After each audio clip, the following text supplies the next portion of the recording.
iryo tegeko ry'umwaka w'ibihumbi 2017 rirafise ingingo ya 82.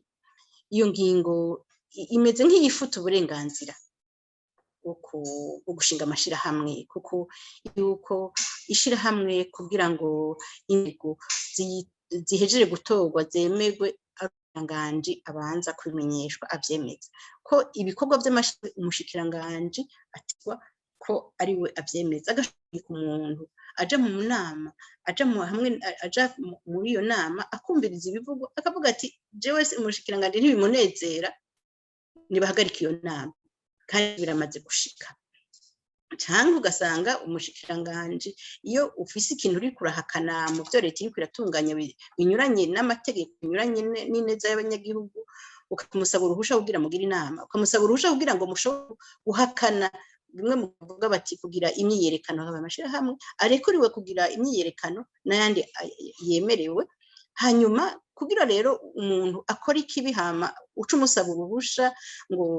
uruhusha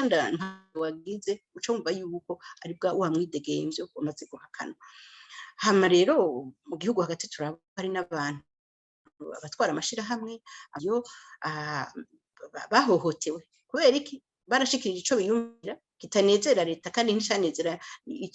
ico leta yari kwirakora, nticanezera abanyagihugu na gatoya.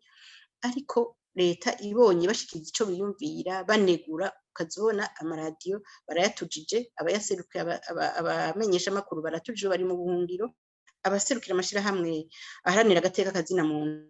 muwe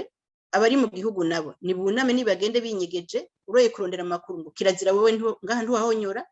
je kuzana amakuru ngo baze kuraba ibintu vyanditsemo, ugasanga itegeko rishiraho itegeko rijejwe ibimenyesha amakuru, inzego n'amategeko biza kugira bisambure ivyo mu mategeko yunga amasezerano mpuzamakungu. Urumva yuko igihugu c'u Burundi abanyagihugu bameze nk'ababoshwe, nk'abugaraniye mu kwirikirana, mu gusuzuma birengeye amategeko